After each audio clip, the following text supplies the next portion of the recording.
Chapter 3. He had watched them arrive from across the street, and had come across to see if he could help when it seemed they were in a bit of a tight, as he put it.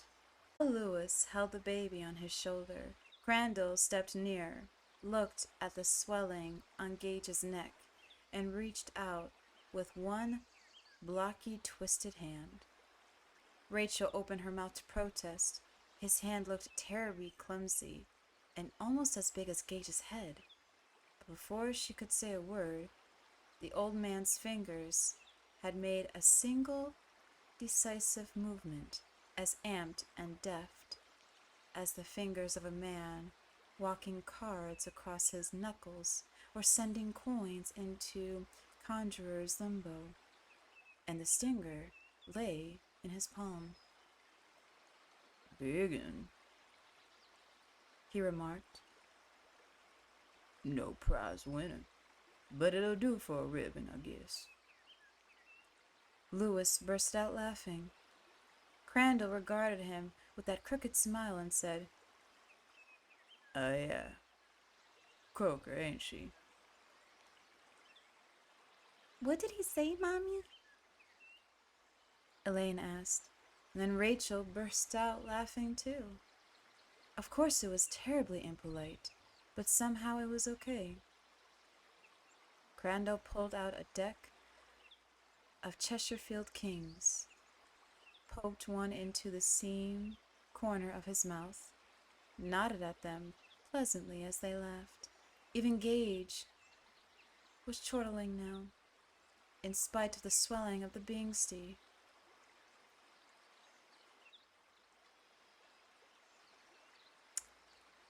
And popped a wooden match alight with his fingernail.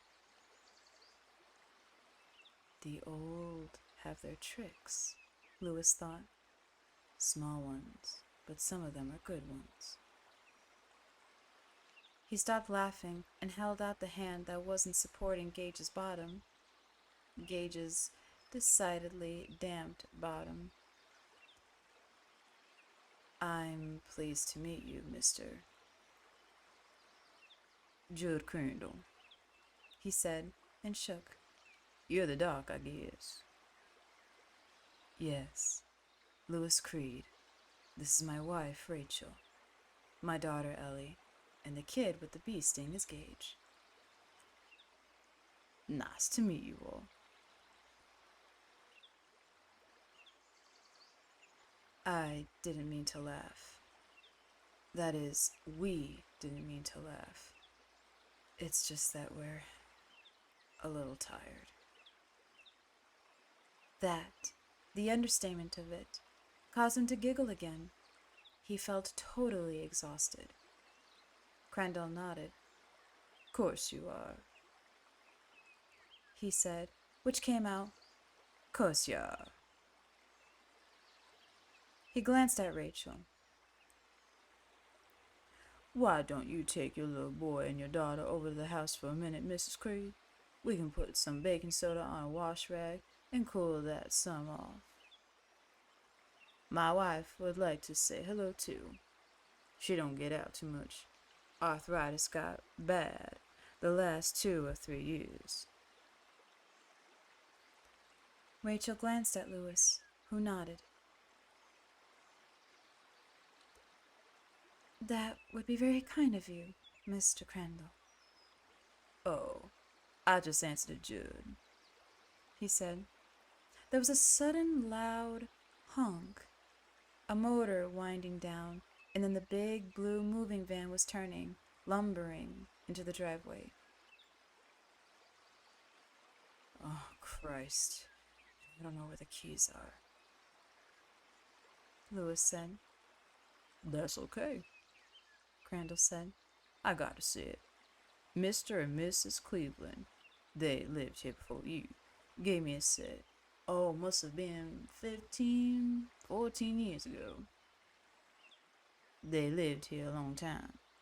Joan Cleveland was my wife's best friend. She died 2 years ago. Bill went to to that old folks' apartment complex over in Arlington. I'll bring 'em back over.